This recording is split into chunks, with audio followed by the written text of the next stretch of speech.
जय Maharashtra public. इथं आपण निघालो गाडीच्या सर्व्हिसिंगसाठी. स्प्लिटर्स घेतलेले आहेत घरनं. गाडी काढली आणि थेट पोचला आपण कुठं, शिवरुद्रा कार्सला. हे बघा, हे आपलं समाधान भाऊ पवार यांचं आहे. हे बघा, ते स्वतः टेस्ट ड्राईव्ह घेत आहेत गाडीची. गाडी कारण खूप जास्त दबून चालत होती. त्यांच्या बंधूंनी गाडी रिव्हर्समध्ये मस्तपैकी जॅकवरती चढवली की इन्स्टंट लगेचच आपल्या गाडीचं काम सुरू केलं.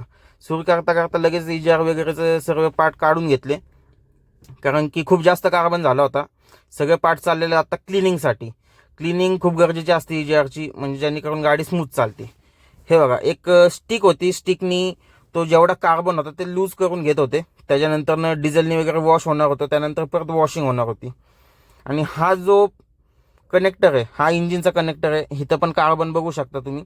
तिथनं मग गेलो आपण मिसळ खायला, भूक लागली होती. तिथनं परत येऊस्तोपर्यंत सगळे पार्ट क्लीन झालेले होते.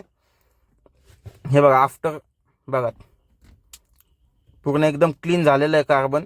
मग काय काम नव्हतं म्हणून आपलं मायक्रोफायबरचा क्लॉथ घेतला आणि कॅलिपर क्लीन करायला सुरुवात केली, कारण आपल्याला मोकळं बसून चालत नाही. हे बघा, क्लीन केल्यानंतर ना एकदम शाईन. मग दादांनी परत नट वगैरे टायरचे बोल्ट करून घेतले. इथं आपण डिझेल फिल्टर टाकून घेतला. सगळे पार्ट चेंज करून घेतले नवीन. मग ब्रेक पॅड पण घासले गेले होते थोडे, त्यामुळे ते पण नवीन टाकून घेतले. इथं आपण कूलंट काढून घेतलं गाडीचं. थोडा वेळ गाडी उभीच ठेवली. त्याच्यानंतर आपण हे बघा, बोसचं नवीन कूलंट टाकतोय. ते कूलंट टाकून घेतलं. त्यानंतर स्प्लिटर्स आपण जे सकाळी घेऊन निघालो होतो ते टाकले. तिथून गाडी झाली. मग हे बघा, नुसतं झप्पूक करत आपण आलो घरी. तर स्टे ट्यून गाईज. असेच नवीन व्हिडिओ बघण्यासाठी यूट्यूब चॅनलला फॉलो करा.